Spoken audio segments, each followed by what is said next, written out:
Yo, what's up, everybody? It's J2O, man. You already know the Keeping It Real Forest King. I'm out here with an interview with the one and only Hunter FX.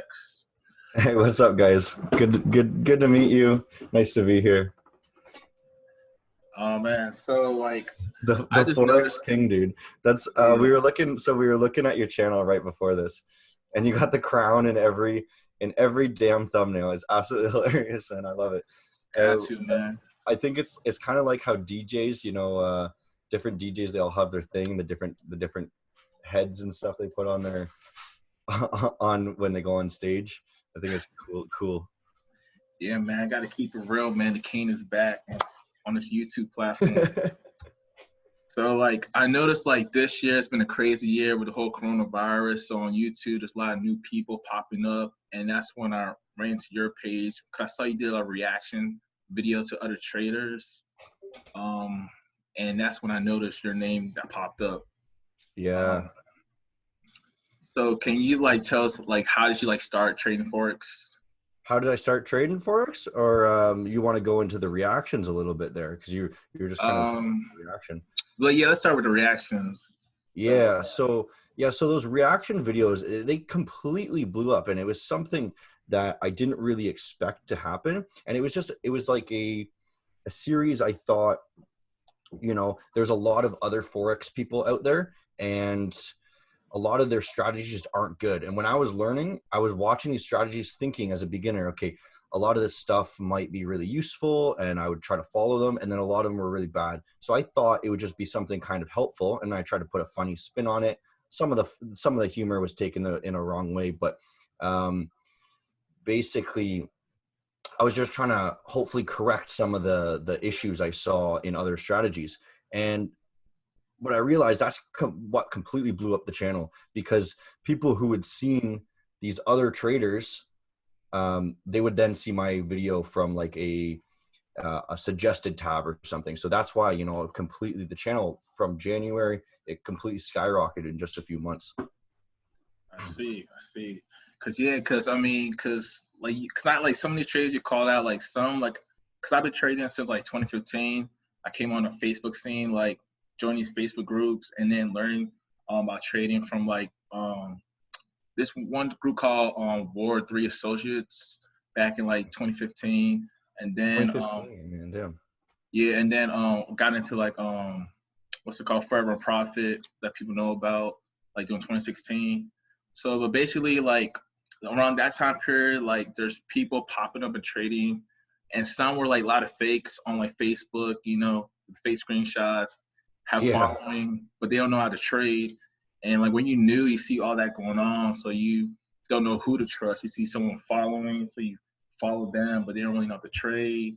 So I had to like go through all that during my early years trading. Yeah, you got to really wean through a lot of the bullshit, and hopefully we're kind of able to do that here for some of the people. But I know it's going to be a lot of different issues and whatnot. Yeah. Yeah.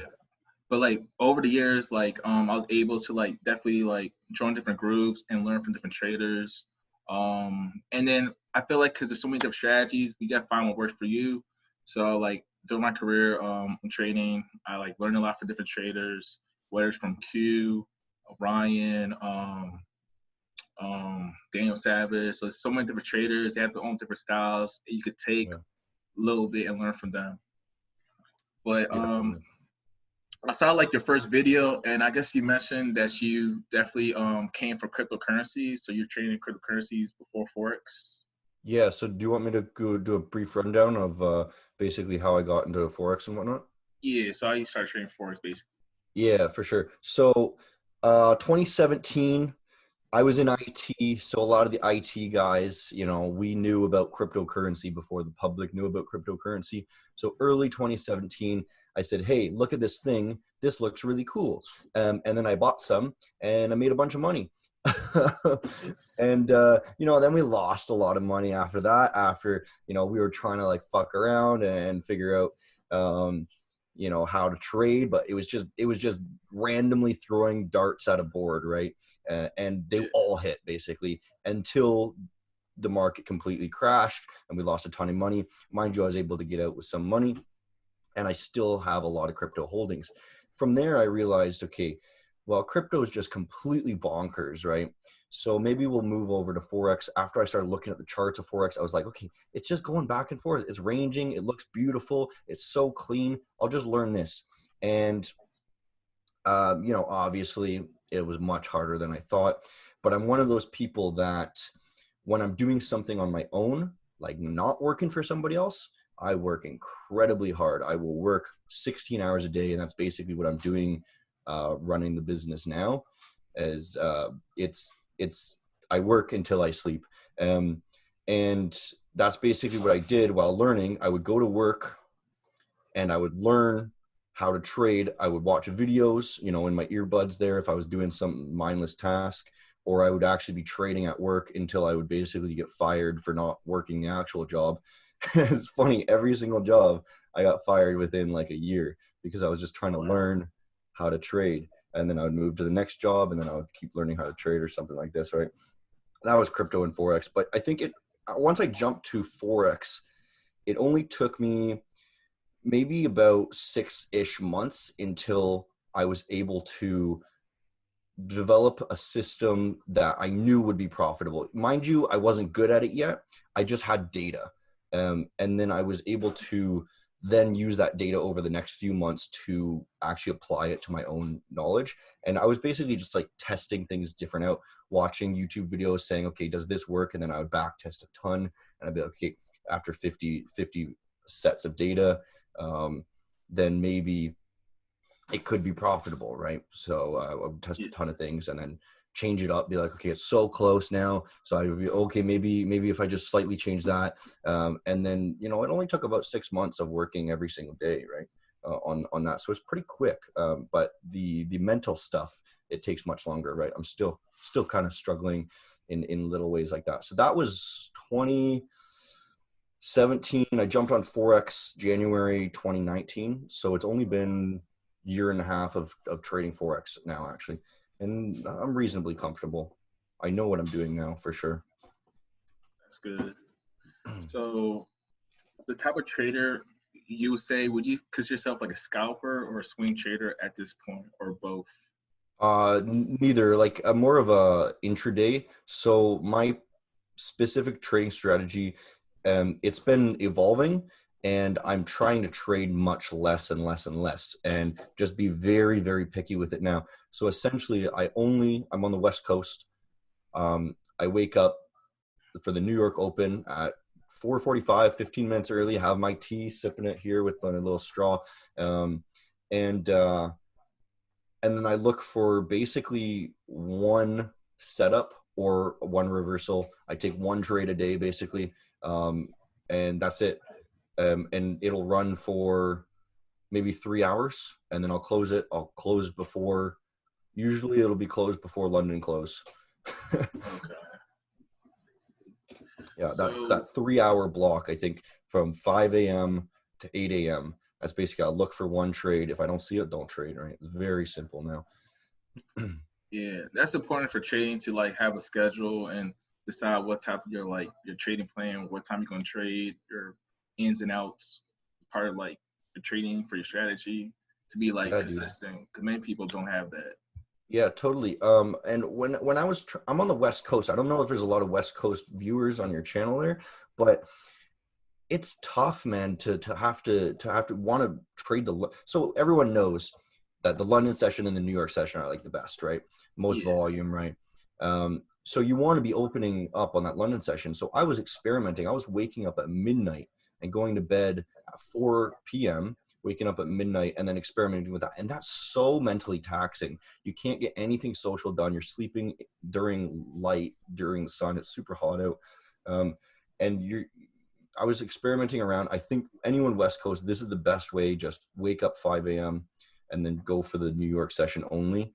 I was even doing 4-hour sleep shifts. So from 8 p.m. to midnight and then 8 a.m. to noon. And that was also super freaking weird. And you start going crazy. You don't know what day it is anymore when you're sleeping twice a day. Yeah, I can relate. And for like pairs, since you've been training for a while, do you have a certain pair you focus on, or do you like don't care, you just look for any setup with different pairs? Yeah, so more catered towards the high volume pair. So let me just I got them kind of highlighted here. So I really like the pound dollar, the euro dollar, Yeah. maybe UJ, and then euro pound. Those are like the big ones. But basically the way I trade is looking for manipulation in high volume periods. So I then need to trade the high volume pairs, right? So these big pairs during the most volume times, that's when we're going to see the biggest bank movements, and stopping out of other traders. So that's what I look for. If I don't see that, then I don't trade. And on these smaller pairs, like for example, CAD Swissy or something like that, that's more of like it's got a wider spread usually. So people tend to just trend trade it more. They don't just there's not as much spiking during the New York Open, and that's really what I need to look for, right? See. And being like a trader, do you also like have mentors? I know like some people like to have no mentors, or some people eventually get mentors later on, or they start off with mentors. Do you have a mentor totally. at this time, or people you look up to in trading? Yeah, totally. There was it's something I really advise everyone. You have to have at least people to talk to. You can't do this on your own, man, because you're just not going to have the ideas, right? You're not going to be able to think unless you're just some Zen monk or something, and you're just thinking all day and thinking of different things. It's going to be very difficult. So first, you would just want people to talk to, but even better is to have a mentor. That a lot of mentors, they'll just tell you things for free sometimes. But I did actually, I think I paid three people. I'm blanking on the third one. But for basically just learning their strategy and then putting a spin on it. And now I've kind of combined a few different strategies into my own personal style. And yeah, I even after I became profitable, I paid one guy for like 5 hours of mentorship, because I just wanted to see his view on the market, and it was still useful. Yeah, pretty good. Yeah, because like I feel like trading is so psychological, like because many people approach the market differently, so you can learn different stuff from different people who are profitable, attacking the market a certain way. So even though it's like end of the day it's buy or sell, but there's different ways to go about it in the market in certain conditions or certain setups that you can like maximize your win or be more confident through like a higher position size. So that's what's good to like network with other people. And oh, you can continue. Yeah, so just to kind of touch on what you're saying there, so many different styles, right? And that's the thing that you got to first figure out is, what's your style, right? And for me, I trade without any indicators. It's only the candlesticks, and that's because my style was I hate mess, right? I hate indicators on the chart. It was just so sloppy, and then I realized that it's actually simpler for me to not have conflicting indicators, because then I can just follow, the one proven pattern or whatever and ignore everything else. But, if you're somebody who just likes tons of indicators, then you find somebody who's got that similar style, and then you build on what they got and create a better version, I guess, right? Yeah, I guess whichever works that makes you profitable. Yeah. And for like trading, I know over time you develop like strengths and weaknesses. What we say would be your strengths and weaknesses in trading at this point in time? Oh man, strength and weakness. So my strength very, very clearly is, well, they're actually complete opposite sides of what the aspects of trading are. I basically think there's two aspects of trading. Is there's the technical, and then there's the mental, right? So in a technical side, because I have that IT background, I used to be a programmer, and I basically think like very procedural, right? Because it's a step by step to create programs, write scripts, whatever. That way, that allowed me to create massive data collection, and I can basically just say, okay, do this, then do this, then do this, then do this, and then it'll work, right? But then on the other side is I know I'm an incredibly emotional person. Some people that might be into astrology or whatever. I'm a Cancer, so I don't know. I don't give a shit. But I think Cancers are supposedly emotional creatures or something. But I'm an incredibly emotional person, so it just doesn't balance properly. So that would be my weakness. That's why I have to create that system to just follow, because I can't actually think and go off of feel, because then I'll just be wrong. I mean, there's some people, man. There's some people that I think. Trader Dante, I watched some of his stuff, and the way he teaches, it seems like he just trades based off of feel, and he doesn't have any step by step, do this then do this, and maybe that's just because he's been doing it for so long. But he just does whatever he wants, and then he's right. It's crazy. Yeah, because like I feel like this year, like the market is just like different than like last year, because the whole coronavirus is affecting how certain things move in the market. So it's Totally. like I feel like some people this year who are like new to trading are getting lucky trading like whether it's US 30 or whatever the case is, because they're capitalizing during this virus that's going on. But like if you trade for years, you're gonna see like all this craziness that could happen throughout the years trading the market conditions. Yeah, I heard, I think specifically actually Dante again, he said that he was doing this for like over 20 years and he's never seen anything like this before. And I do know that when the markets kind of shit hit the fan there, I definitely had a negative month after having multiple positive months in a row. And just because everything's completely different, you got to relearn your strategies and whatnot. Yeah. And it completely flipped things around, right?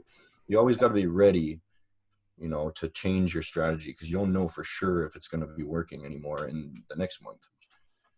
Yeah, because I had to like change my strategy during this time because it just wasn't working. Like there was like less retracements, just going down one way because of the whole virus. So I had to like just adjust for that.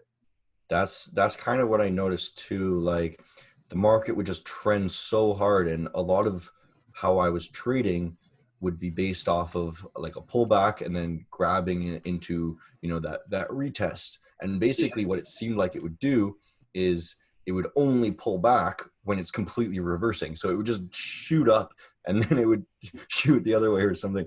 And it's just freaking crazy. Yeah, so I was like, dang. But I mean, that's what makes trading like that's what many people probably like hate trading, because they feel like you just do the same strategy all the time at work, but it can always change. You guys be always Totally. ready to adjust your strategy whenever and have good risk management, because most people don't really have good risk management. Totally. That's the goal with this all is to be able to then diversify so we focus on Forex right away, we grow that capital, we get a few $100,000, and then you put it elsewhere where you're not going to have to actually really be trading with it anymore. And then that's complete risk management properly, right? You're absolutely everywhere. And then, if you do start losing for a few months, then you don't care, right? Because you got money elsewhere, you got different income sources. You gotta make it for at least a few years first until you get there. Thanks. So like right now, what would you say your goals are in trading at this point in time? So specifically to trading, it's kind of taken a foot back, right? Because now I've got a team of traders, right? I've started kind of like a prop firm type thing. So I'm really, really focused on making sure that these guys are good. And I'm really focused on teaching people and growing this community into something super powerful, because that's kind of the goal now. Because it's like I said a second ago, or at the start, I said, I'm someone who has to keep working, right? And now that I've kind of figured out how to trade, it's not necessarily as challenging anymore. It's still, obviously, I'm like, okay, I can get better at it, but I have different ambitions now. I always have to be moving to something I don't know how to do. And now it's more about creating a team, just an army of like powerful people, even better than myself, right? So that's kind of the goals, I would say. In terms of trading, I still want to be doing it just so I can be following the market, still knowing what's going on. But it's not a huge goal anymore, right? To be able to trade profitably. I would like, to just increase the win rate a little bit, because I do have a lower win rate. I'm only about 50%, I think. But if you could get that to 60%, then, that's great. And then that's basically all I could think of as a realistic goal. Anything above that it's just too much. I see. And do you also do live trading on your channel time by time? Yeah, so I don't do live trading much anymore, because I'm not taking many trades, and I am focusing on what I actually have to be doing in the morning there. So I'm watching my traders and whatnot. I have to make sure that they're trading properly, and then I'm also taking my maybe one trade a day. So the live trading, it would be a distraction for me, and it wouldn't be all that interesting. So what I do is I stream in the morning after I'm done trading at 8 a.m.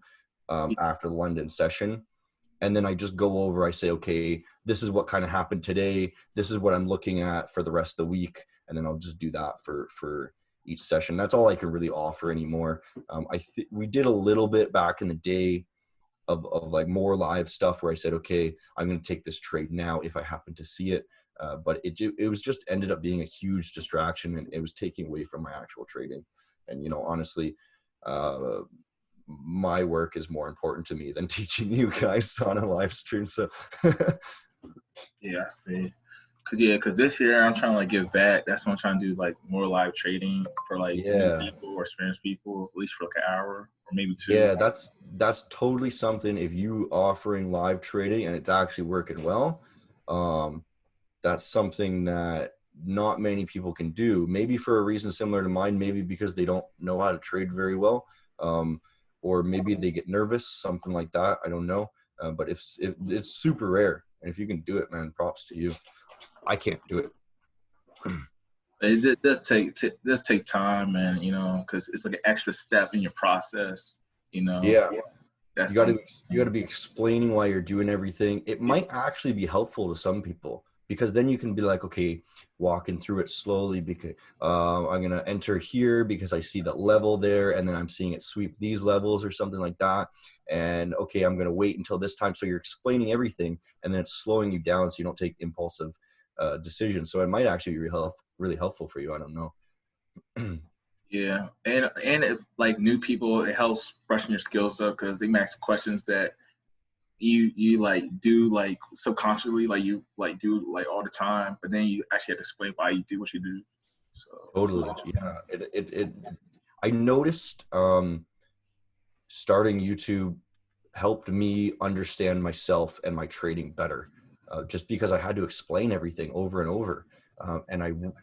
That's something I kind of noticed in school too. Like if I needed to learn something, I would go and I would try to explain it to somebody who didn't know it as well as me. And then I would make sure I really knew it. And it would really help me learn the thing, because I had to like really know it to be able to explain it. Right. So you're never going to see an educator like doesn't know his shit, if he's explaining it to you. Right. Yeah, and also, what would you say motivates you? Um, Basically, because this year you like blew up on YouTube, but what keeps you going? What motivates Hunter FX? Oh yeah. Yeah. That's a good question, man. So, a lot of people, well, obviously, there's money, right? That's all very exciting. Um, you get to a point kind of where more money doesn't really mean much to you anymore, if that makes sense. I know that's kind of like a cocky thing to say. Um, but definitely, like, you get into Forex and trading and stuff, and it's all about, money. I want all these things and shit.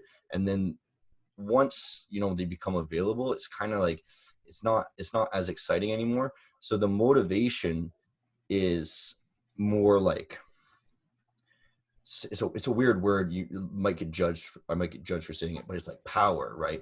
It's creating a community. It's creating people working together. I want to create like a really revolutionary company, and that's kind of what the motivation is now, right? And back to training. What would you say is like the one of like scariest trades like you ever made, if you recall? Scariest trades? Yes, a scary trade. Like maybe be like a big lot size, total up your Oh, account, like new well, trying to well, take. I got a story maybe.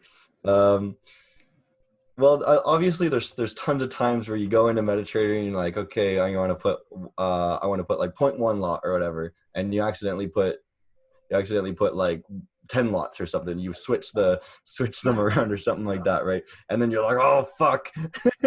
But that's not really a story, right? So this is more interesting, I suppose. So back in the crypto days, we were trading on BitMEX, and some guy, he comes into our old Discord. It was called the Fishing Boat, right? Shout out to the Fishing Boat there, right? It's all disbanded now, but he comes in and he starts talking about how he's flipped like 0.01 Bitcoin to like 10 Bitcoin or something like this. Like just something crazy, like big numbers. I don't remember what it was, but he's just completely blowing money out of his ass, right? And we're like, okay, yeah, man, like I don't really believe you. It's got to be kind of fake or whatever. And then he starts showing us. He's like, okay, I'll live trade with you, and we'll just sit on voice, and I'll just tell you when I'm going in, and I'll be like, okay, I'm going in heavy here, I'm going in light here. And he would tell us like how much we would be betting based off of our capital size, right? So, if we had so much, we would be starting with like 2,000 contracts. And if we're betting light, it'd be half that or something like that. So there's a few of us, we're all following along. And after like a day or two, I'm like, damn, like I'm really flipping money. And basically what it is a DCA strategy, right? And what we would be doing is we'd be watching the order book. So as it's slowing down, we would be scalping, right? And we would throw in an order. And the way that BitMEX works is if you're a market maker, so you're placing a limit order, you get paid fees. So you make money for placing the order after it's filled. If you're a market taker, so you're putting a market entry, you pay extra fees, right? So our whole thing was to be trading as fast as possible, scalping back and forth on the order book, and getting as many fees paid back as possible. We were actually making more from fees than the actual scalps. And basically we just did that really quick. And if it goes against us, we would double down our position, right? And it was working great. So I started adding some more money. I was like, okay, damn, like I'm flipping it. I think I like doubled my account in a week or something like that. And we would just sit there for like 3 hours a day doing this. And then after a few weeks, Bitcoin, man, like freaking, you see these big moves, right? And one day I'm at work and I'm not even working. I'm just there scalping on voice with them. Like, okay, yeah, we're going to go in now. Okay. We're going in heavy. Okay. We're doubling down. Right. And, and just one day, one of these big ass spikes came in, and I had like all of my money in, and he's like, okay, we're going to double down here. And he did a pretty good job, like estimating how far it was going to go down. He was pretty safe. Turns out, cutting the story short there, turns out he got completely liquidated, lost like 10 Bitcoin or something like that. And I think I was smart enough to just like market exit, and I lost only like 75% of it, but it was like the scariest, it was the scariest drop because I had like everything thrown in there. And I had such faith in this guy because he had never lost, right? He's just always racking up money. And then boom, boom. That was a scary day. And then I just left work. I was like, fuck this. We're just going home. Pay today doesn't matter. I just lost multiple thousands. So my next question is like, how do you handle losses? Like, because some people want to know, like, what do you do when you take a loss? Do you take a break? Do you revenge trade? Like some people revenge trade, try to recoup. Like, what do you do? Your process after taking totally. So when I used to be trading the London session, I would be trading for a lot longer period of time. I would be trading for 8 hours, right? And I would be looking at multiple pairs. So my rule then was 3% and I'm done. 3% loss and I'm done. I risk 1% per trade, so that's 3 trades. 3% loss is a big deal to me. I freaking hate it, and that's just going to make me emotional. So I had to have very strict rules, right, in order to trade properly for myself. I can't go off of emotion, right? So if I hit the 3 losses, I'm done. Now, since I trade so little, I don't have to worry about that. So now I don't actually really do anything different. I just say, okay, I've taken my trade. If I lose, who cares? It's only one trade, right? And then the next day, who cares? It's only one trade. I just lost again. So like worst case scenario, I can lose 5% in a week, basically. But so it's not an issue anymore, but that's kind of what I used to do. Oh, gosh. Well, yeah, that's good. That at least like like your rules. You have rules, how you approach the market, how you take your losses, and what you're comfortable with, which is key. Yeah, when you're first learning and you haven't been doing this for 5 years plus, you need rules. You need to write a script or something for yourself. You got to do something like that, some sort of way to not have yourself be emotional, because that's going to be your biggest drawdown as anyone learning. Then you'll figure out so quickly that if you'll look back every week, you'll just be like, if I only followed my rules, then I would have been fine. So, and I got like one last question. Like, no problem, man. Yeah.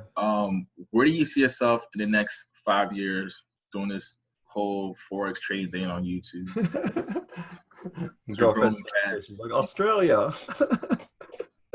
5 years, man. It's quite a while from there. So there's kind of two ways to answer. Are you asking more like personal life or more like Forex business life? I would say both. I'll say both because I know Forex is part of your life, but not your whole life. You know what I'm saying? Yeah, totally. So I'll start more of the business side. I've already pretty much planned out everything. I have multiple projects.